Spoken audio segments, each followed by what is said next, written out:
صرف 10 محرم کو نیچا کرنے کے لیے انڈیا پاکستان میں جو خوارج ہیں انہوں نے یہ کام شروع کیا 8000 صحابہ کا انسائکلوپیڈیا.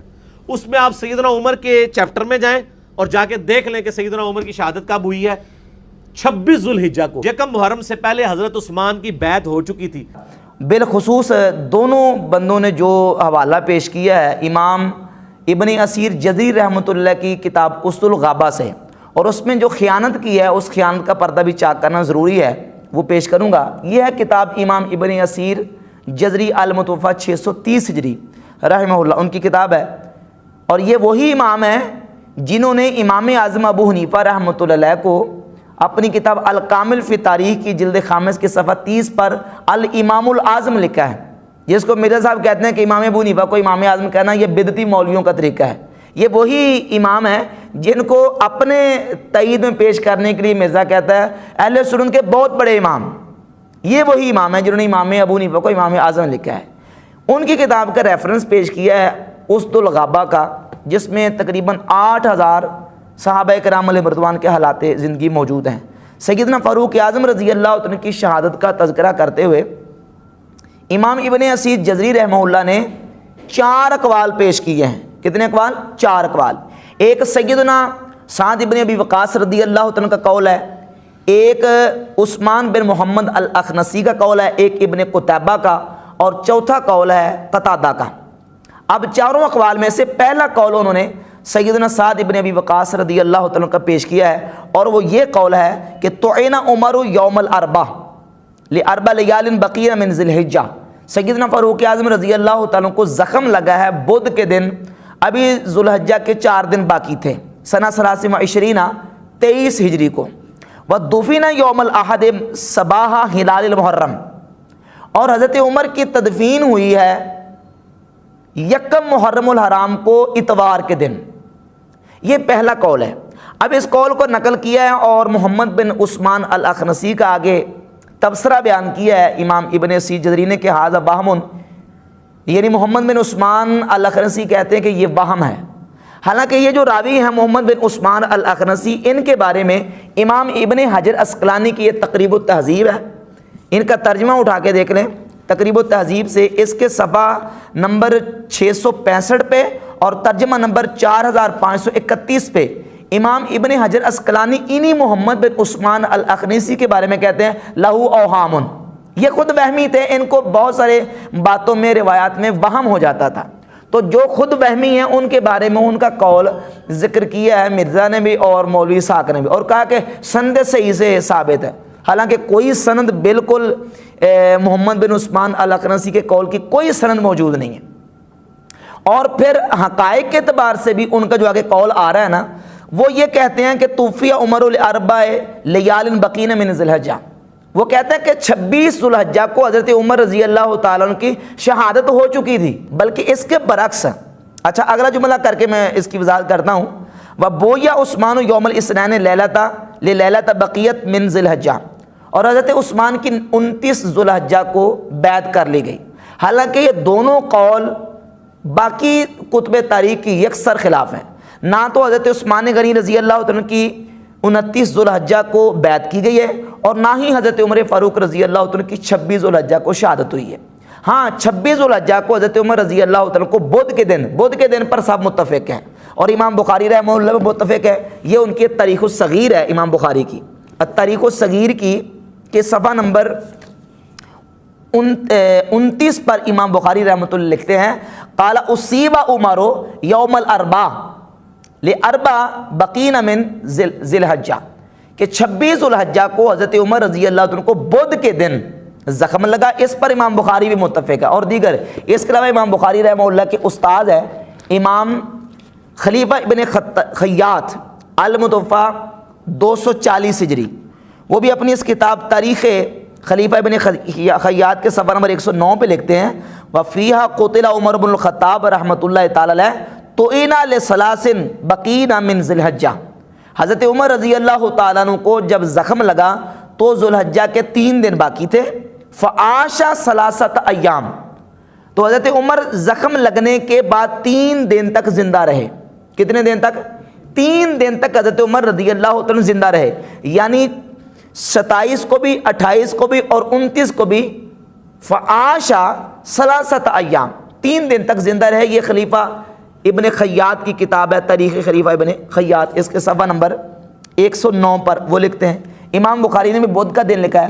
تو بدھ کے دن پر سب متفق ہیں, اور آپ کی تدفین یکم محرم الحرام کو ہوئی, اور وہ دن اتوار کا دن تھا, اس پر بھی سارے متفق ہیں. اس پر میں حوالہ پیش کرتا ہوں, یہ صفت الصفوہ امام ابن جوزی کی کتاب. صفت الصفوہ کے صفحہ نمبر 110 پر امام ابن جوزی سیدنا سعد ابن ابی وقاص رضی اللہ عنہ کے ریفرنس سے ذکر کرتے ہیں کہ قال سعد بن ابی وقاص رضی اللہ تعالیٰ عنہ تعین عمر یوم الاربع لاربع لیال بقین من ذی الحجہ, کہ حضرت عمر کو زخم لگا بدھ کے دن 26 ذو الحجہ کو, یعنی ابھی ذو الحجہ کے 4 دن باقی تھے, لیکن 4 دن ہو نہ سکے, یعنی 29 کا چاند نظر آ گیا اور اتوار کو یکم محرم الحرام ہوگی. سنہ 23 ودفن یوم الاحد صبیحۃ ہلال المحرم, اور حضرت عمر رضی اللہ عنہ کی تدفین ہوئی ہے کس دن کو؟ یکم محرم الحرام کی صبح کو. یہ امام ابن جوزی کا قول بھی مذکور ہو گیا, اور یہ ہے سیر و اعلام النبلاء حافظ ذہبی کی. حافظ ذہبی سیر و اعلام النبلاء کی جلد نمبر 2 صفحہ نمبر 459 پہ لکھتے ہیں دفن عمر رضی اللہ تعالیٰ فی اول المحرم, حضرت عمر رضی اللہ تعالیٰ عنہ کی تدفین ہوئی ہے یکم محرم الحرام کو. کس دن ہوئی ہے؟ یکم محرم الحرام کو. اور اسی قول کو بیان کیا, ایک تو سیدنا سعد ابن ابی وقاص کا حوالہ پیش کیا اور قول نقل کیا امام ابن اسیر جزری نے, اور یہ ان کی ایک اور کتاب ہے الکامل فی التاریخ, مشہور اور معتبر کتاب ہے اہل سنت کے بہت بڑے امام جن کو مرزا صاحب کہہ رہے ہیں, امام ابن اسیر جزری کی. انہوں نے اپنی اسی کتاب کے جلد 40 اور صفحہ نمبر 28 پر لکھا ہے توئینا یوم الاربع لاربع بقین من ذی الحجہ ودفن یوم الاحد ہلال محرم, کہ محرم کی یکم کو حضرت عمر رضی اللہ عنہ کی تدفین کی گئی. تو حضرت عمر رضی اللہ عنہ کی کے زخم آنے کے حوالے سے بدھ پر سب کا اتفاق ہے, یعنی بدھ کو زخم آیا, یکم محرم الحرام کو حضرت عمر رضی اللہ تعالیٰ عنہ کی تدفین ہوئی, اور وہ دن اتوار کا دن تھا. یہ ساری کتابیں بری پڑی ہیں. ایک حوالہ اور سن لیجئے, یہ ہے حافظ ابن کثیر کی البدایہ والنہایہ, اس کی جلد نمبر 7 صفحہ نمبر 155 دارالاحیاء التراث العربی بیروت سے شائع ہوئی ہے. ومات رضی اللہ تعالیٰ عنہ بعد ثلاثن, یعنی بدھ کو زخم آیا اور حضرت عمر رضی اللہ عنہ بدھ کے بعد 3 دن تک زندہ رہے. ماتا رضی اللہ عنہ بعد ثلاثن, پھر 3 دن کے بعد آپ کی شہادت ہوئی. دفن فی یوم الاحد مستحل المحرم من سنۃ 24, 24 کو محرم الحرام کی یکم تاریخ کو اتوار کے دن حضرت عمر رضی اللہ تعالیٰ عنہ کی ذات گرامی قدر کی تدفین ہوئی. تو حضرت عمر کی یکم محرم کو تدفین ہوئی, اس پر بھی سارے متفق ہیں. اسی طرح وہ اتوار کا دن تھا, اس پر بھی سارے متفق ہیں. اور پھر وہ جس دن آپ کو زخم لگا وہ دن کون سا دن تھا؟ بدھ کا دن تھا. یہ ساری متفقہ باتیں ہیں. اب یہ جو محمد بن عثمان الاخنسی کا قول امام ابن اسیر جزری نے ذکر کیا ہے, امام ابن اسیر جزری رحمۃ اللہ اس قول کے خود قائل نہیں ہیں. ان کا موقف بالکل اس کے مطابق نہیں. اگر ان کا موقف اس کے مطابق ہوتا, اس میں کیا مذکور ہے کہ حضرت عثمان رضی اللہ عنہ کی بیعت کی گئی ہے 29 ذو الحجہ کو, جبکہ یہ الکامل فی تاریخ ہے امام ابن اسیر جزری کی. اس کے جلد 3 صفحہ نمبر 41 پر امام ابن اسیر جزری رحمۃ اللہ علیہ نے لکھا ہے باقاعدہ طور پر کہ حضرت عثمان غنی کی بیعت کی گئی ہے فی المحرم. کس مہینے میں کی گئی؟ محرم میں کی گئی ہے. وہ محرم کے قائل ہیں. اگر وہ ابن اسیر جزری رحمۃ اللہ محمد بن عثمان الاخنس کے قول کے قائل ہوتے تو وہ یہ کبھی نہ لکھتے.